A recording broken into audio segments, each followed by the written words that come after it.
2015 के नीतीश कुमार और 2025 के नीतीश कुमार में जमीन आसमान का फर्क है।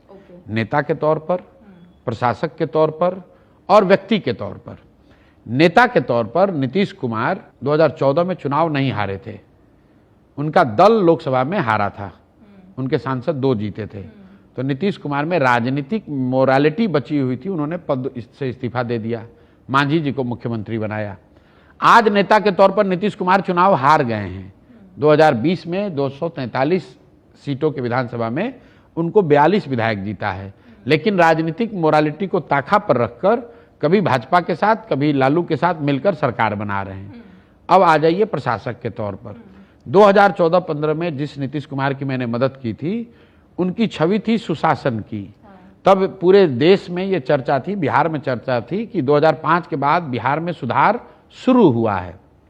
ऐसा नहीं है कि नीतीश कुमार ने बिहार को बिल्कुल सुधार दिया था, लेकिन चूंकि लालू जी के काल में एकदम जंगल राज था, बहुत अंधेरा रहता है तो छोटा दिया भी जलता है तो उसका प्रकाश दिखता है।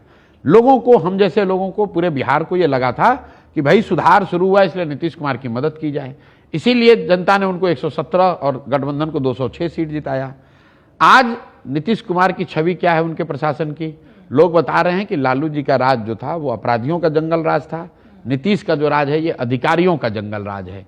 जितना भ्रष्टाचार, जितनी परेशानी लोगों को लालू जी के राज में थी, करीब करीब उतनी ही परेशानी आज भी हो गई है। फर्क बस इतना हो गया है कि पहले वो परेशानी अपराधियों की वजह से था, अब वो परेशानी अधिकारियों की वजह से है। जब जिस काल खंड में कोई व्यक्ति, कोई नेता, कोई दल, विचारधारा अगर आपको प्रभावित करता है, आप उसकी मदद कीजिए।